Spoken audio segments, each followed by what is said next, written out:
Today I'm going to talk about the 3 effective things to making a media buy: planning in advance, using the proper tools, and performing a post-buy analysis.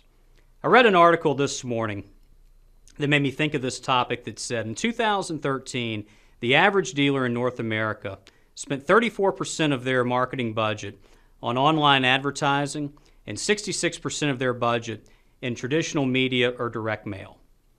What I seem to find in a lot of cases, very few dealers tend to plan very far out. If you're not planning in advance as part one of this, you're setting yourself up for failure. You don't have a long-range plan, you don't have a long-range vision, and whoever's doing your buying and your negotiating doesn't have much to work with.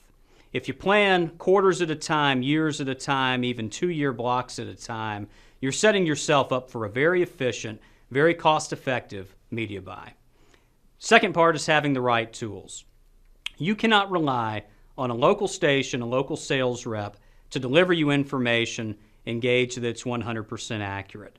Whoever's doing your buying, doing your negotiating, needs to have tools such as Nielsen, Arbitron, and Squad so they can measure not only the effectiveness and the reach of the media, but also know a cost where they should be negotiating down to. The final piece of it, and the one I like the most, is the post-buy analysis. By the time in the automotive business and the retail automotive marketing angle of it, that you get to making another month's plan or working on stuff in advance, you're never looking back at what you've done before. A post-buy analysis in 2013 saved dealers who work with Strong an average of $26,000 a month, over $300,000 a year. Now, as our total media spend, that's a very small percentage. But what it did find was errors that stations have made with running the wrong spots, running the wrong days, running programming that wasn't bought, or some type of overall mishap.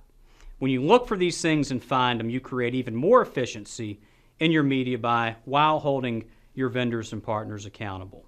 To recap, if you're not planning in advance, you're setting yourself up for failure. If 66% of your budget is spent on an area of marketing, you cannot plan for it by the week or by a few days in advance. It has to be laid out on a very long-term basis.